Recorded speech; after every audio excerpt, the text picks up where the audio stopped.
ಇವತ್ತು ನಮ್ಮಲ್ಲಿ ಏನು ಬ್ಯಾಂಗ್ಳೂರಿನಲ್ಲಿ 5ನೇ ರೀಕಾಮರ್ಸ್ ಎಕ್ಸ್ಪೋ 2024 ಇದರ ಒಂದು ಉದ್ಘಾಟನೆ ಸಮಾರಂಭದಲ್ಲಿ ಭಾಗವಹಿಸಲಿಕ್ಕೆ ನನಗೆ ಭಾಳ ಸಂತೋಷ ಆಗ್ತಾ ಇದೆ, ಖುಷಿ ಆಗ್ತಾ ಇದೆ. ಬ್ಯಾಂಗ್ಳೂರು ಇದು ಒಂದು ಸಿಲಿಕಾನ್ ವ್ಯಾಲಿ ಆಫ್ ಇಂಡಿಯಾ ಅಂತ ಕರಿತೀವಿ.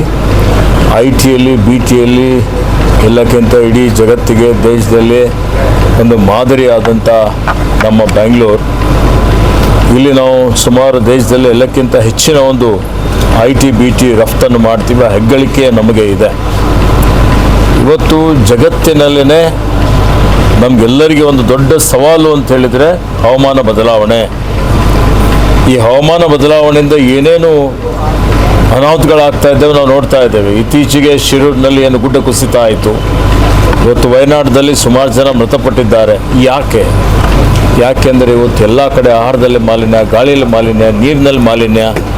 ಈ ಮಾಲಿನ್ಯ ಇದೇನು ಎಲೆಕ್ಟ್ರಾನಿಕ್ ವೇಸ್ಟ್ ಬರುತ್ತೆ, ಎಲೆಕ್ಟ್ರಿಕಲ್ ವೇಸ್ಟ್ ಬರುತ್ತೆ, ಇದರ ಮಾಲಿನ್ಯದಿಂದಲೂ ಇವತ್ತು ನೀರಲ್ಲಿ ಮಾಲಿನ್ಯ ಆಗ್ತದೆ, ಗಾಳಿಯಲ್ಲಿ ಮಾಲಿನ್ಯ ಆಗ್ತದೆ, ಮತ್ತು ಬ್ಯಾಟ್ರಿ ಮಾಲಿನ್ಯ, ಯೂಸ್ ಆಯಿಲ್ ಮಾಲಿನ್ಯ, ಕನ್ಸ್ಟ್ರಕ್ಷನ್ ವೇಸ್ಟ್ ಮಾಲಿನ್ಯ. ಇವೆಲ್ಲ ಮಾಲಿನ್ಯಗಳಿಂದ ಕೈಗಾರಿಕೆಗಳ ಮಾಲಿನ್ಯ ಅಂತೂ ಇದ್ದೇ ಇದೆ.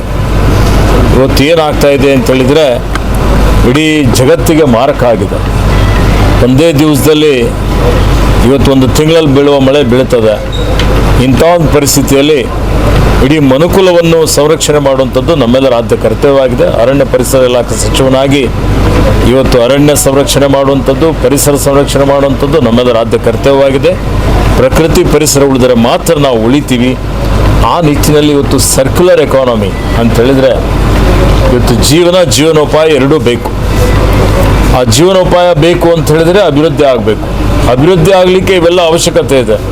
ಅವಶ್ಯಕತೆ ಇರುವಂಥ ಈ ಪ್ರಾಡಕ್ಟ್ಸ್ ಏನಿದೆ, ಆ ಉತ್ಪಾದನೆಯನ್ನು ನಾವು ಯಾವುದೇ ಮತ್ತು ಶುಭಾಶಯಗಳನ್ನು ಕೋರುತ್ತೇನೆ. ಬಂದು ನೀವೆಲ್ಲರೂ ಕೂಡಿ ಪರಿಸರ ಪ್ರಕೃತಿ ಉಳಿಸೋಣ ಅನ್ನುವಂಥ ಸಂಕಲ್ಪ ಮಾಡೋಣ ಅನ್ನುವಂಥ ಮಾತನ್ನು ಹೇಳಲಿಕ್ಕೆ ಬಯಸ್ತೇನೆ. ಊರ್ಧ್ವ ಮ್ಯಾನೇಜ್ಮೆಂಟ್ ಅಂತ ನಮ್ಮ ಕಂಪ್ನಿ ಇದೆ. ಅದರ ಅಂಡರ್ ರೀಕಾಮರ್ಸ್ ಅಂತ ಒಂದು ಬ್ರ್ಯಾಂಡ್ನ ಕ್ರಿಯೇಟ್ ಮಾಡಿಬಿಟ್ಟು ಲಾರ್ಜ್ಲಿ ವಿ ಹ್ಯಾವ್ ಟೇಕನ್ ಅಂದರೆ ಒಂದು ಅವೇರ್ನೆಸ್ದು ಒಂದು ರೋಲ್ ತೊಗೊಂಡ್ಬಿಟ್ಟು ನಾವು ಏನು ಮಾಡ್ತಾ ಇದ್ದೀವಿ ಅಂದರೆ we are trying to help all the industries connect. So usually in the organise sector ಅಂದರೆ ಈಗ ಒಂದು ಯಾವುದೇ ಒಂದು IT ಮೇಲೆ ಇವೆಂಟ್ ಆಗಲಿ, ಒಂದು ಆಟೋಮೋಟಿವ್ ಮ್ಯಾನುಫ್ಯಾಕ್ಚರಿಂಗ್ ಮೇಲೆ ಆಗಲಿ, ಅದು ಇಂಡಸ್ಟ್ರಿ ಆರ್ಗನೈಸ್ಡ್ ಆಗಿದೆ, ಇಲ್ಲ ಆರ್ಗನೈಸ್ಡ್ ಆಗಿರಲಿಲ್ಲ, ಈ ಥರ ಕನೆಕ್ಷನ್ಸ್ನಿಂದ ಆರ್ಗನೈಸ್ ಆಗಿದೆ. ಸೊ ಆ ಉದ್ದೇಶದಿಂದ ನಾವು ರೀಕಾಮರ್ಸ್ ಅಂತ ಒಂದು ಬ್ರ್ಯಾಂಡ್ ಕ್ರಿಯೇಟ್ ಮಾಡಿ every year we are doing Recommerce exhibition. ಇದು 5th ಎಡಿಷನ್.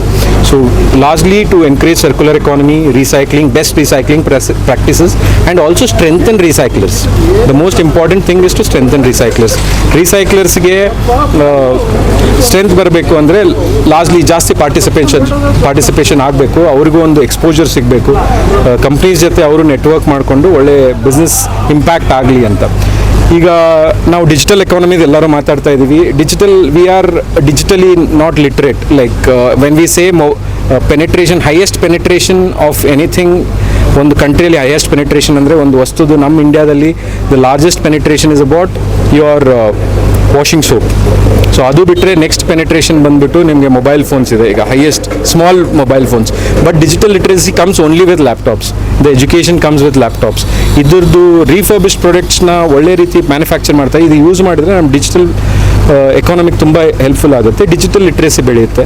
ಸೊ ಅದನ್ನೆಲ್ಲ ಉದ್ದೇಶಕ್ಕೆ ನಾವು ಇವರಿಗೆಲ್ಲ ಒಂದು ಈ ಎಕ್ಸ್ಪೋ ಕಂಡಕ್ಟ್ ಮಾಡಿ ಅವ್ರಿಗೆ ಎಲ್ಲರಿಗೂ ಒಂದು ಎಕ್ಸ್ಟೆಂಡೆಡ್ ಬಿಸ್ನೆಸ್ ಆಗಲಿ ಅಂತ ನಮ್ಮ ಉದ್ದೇಶದಿಂದ ಇದು ಮಾಡ್ತಾ ಇದ್ದೀವಿ ಪ್ರತಿ ವರ್ಷ. ಹಾಗೆ ನೀವು ಮೀಡಿಯಾದವ್ರು ಯಾವಾಗಲೂ ಸಪೋರ್ಟ್ ಮಾಡ್ತಾ ಇದ್ದೀರಾ. ಈ ವರ್ಷ ಬಂದದಕ್ಕೂ ಧನ್ಯವಾದ.